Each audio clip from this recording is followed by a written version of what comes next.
Julie, come on up here. You know, this is a sad day, but it brings back an incredible amount of good memories. Today, America and the world, in my view, lost a remarkable leader. He was a statesman and humanitarian. And Jill and I lost a dear friend. I've been hanging out with Jimmy Carter for over 50 years, it dawned on me. And I had countless conversations with him over those years. I always would be proud to say that he used to kid me about it, that I was the first national figure to endorse him in 1976 when he ran for president. There was an overwhelming reason for it, his character. What I find extraordinary about Jimmy Carter, though, is that millions of people all around the world, all over the world, feel they lost a friend as well, even though they never met him. And that's because Jimmy Carter lived a life measured not by words, but by his deeds. Just look at his life's work. He worked to eradicate disease, not just at home, but around the world. He forged peace, advanced civil rights, human rights, promoted free and fair elections around the world. He built housing for the homeless with his own hands. And his compassion and moral clarity lifted people up and changed lives and saved lives all over the globe. Jimmy Carter was just as courageous in his battle against cancer as he was in everything in his life. Cancer was a common bond between our two families, as with many other families. And our son Bo died. When he died, Jimmy and Rosalind were there to help us heal. Jimmy knew the ravage of the disease too well. He lost his father, his brother, his sisters to this terrible disease. So when Jimmy was diagnosed, we did our best to comfort him. We met with him down in Plains, we met with him, and anyway. We talked and shared our beliefs that as a nation, we have the talent and the resources to one day end cancer as we know it, if we make the investments. He believed that like I do. I'll always cherish having seen Jimmy and Rosalind Carter together. Theirs was a love affair of the ages. While we'll miss them both dearly, I do take some solace in the kids were saying it, that they're united once again. We're going to remain forever in our hearts, but they're together again.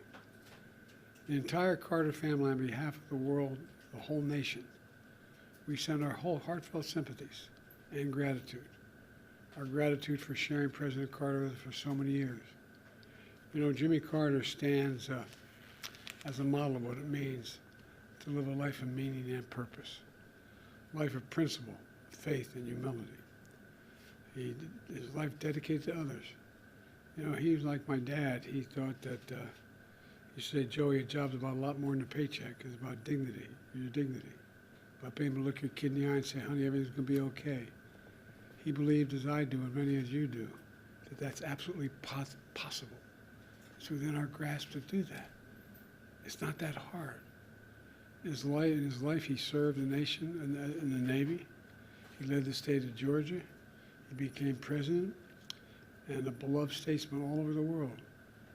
But to know his core, you need to know he never stopped being a Sunday school teacher at that Baptist church in Plains, Georgia. Today's world, some look at Jimmy Carter and see a man of a bygone era. With honesty and character, faith and humility, it mattered. But I don't believe it's a bygone era. I see a man not only of our times, but for all times. Someone who embodied the most fundamental human values we can never let slip away. Although sometimes it seems like it is. We may never see his like again. We'd all do well to try to be a little more like Jimmy Carter. You know, my mom, you've heard me say this before, used to say, bravery lives in every heart, and someday it'll be summoned. Every time it was summoned, he stepped up. Every time, politically, personally, morally. And, you know, everything. The one thing I admired most about him, he thought and believed, and he really did believe this, and I do as well, that everybody deserves an even shot. No guarantees, just a shot. Everybody deserves a shot. And, you know, he gave an awful lot of people a chance. So, as I said, I was an admirer. I consider myself a friend. Kept in touch with him, and his son, I was going to tell you a story his son told me, but that'd be inappropriate. Maybe he'll tell you, but about I think he's happy. I think he's happy with Roseland. So. Mr. President, as you think about your post-presidency, is there anything about Jimmy Carter's time after leaving office that inspires you for the years ahead? Yeah, never give up hope. Never give up hope. I mean it from the bottom of my heart. So much negativism out there. I know you're tired of hearing me say it over the last 4 years. But folks, there's nothing beyond our capacity. Nothing beyond our capacity. If we do it together. And I mean it. I mean it. And he believed it. Sir, what is your fondest memory of Jimmy Carter? I have a number of them. I guess maybe my fondest memory of Jimmy Carter was when he grabbed me by the arm and said, I need you to help me in my campaign. And I said, I've only been around a couple of years, Mr. Governor. He said, no, it'll make a difference.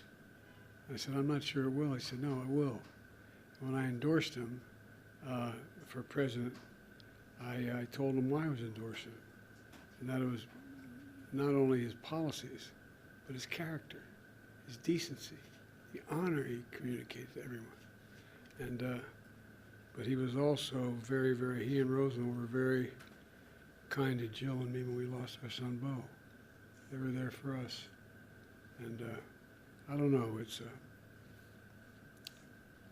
I think that what Jimmy Carter is an example of is just simple decency. Simple decency.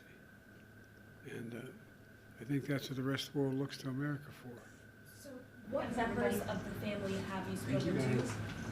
I think I've spoken to all the children. Maybe some, I just got off the phone with, I think there were, I don't know how many on the phone, but I think, and I've spoken to some of the friends of the family. They're helping with the services. And my team is working with his family and others to see to it that he is remembered appropriately here in the United States and around the world. There's a process we're going through that will take a little time to set up this. I announced earlier today we're going to do a major service in Washington, D.C. on behalf of him. But that's a formal procedure that's underway. So I'm sure we'll start talking a lot to the family between now and my main contact is Chip. Is there anything that President Trump to take from President Carter? Decency. Decency. Decency. Everybody deserves a shot. Everybody. Can you imagine Jimmy Carter walking by someone who needs something and just keep walking? Can you imagine Jimmy Carter referring to someone by the way they look or the way they talk? I can't. I can't. You know, I think the end of the deal here is that one of the reasons why we're looked to by the rest of the world, for the bulk of our nationhood, we've laid out what our values are. You said what we believe. It's not just in the Declaration, we hold these truths to be self-evident, but there's a feeling. The rest of the world looks to us, and he was worth looking to. So thank you very much. Appreciate it. Thank you.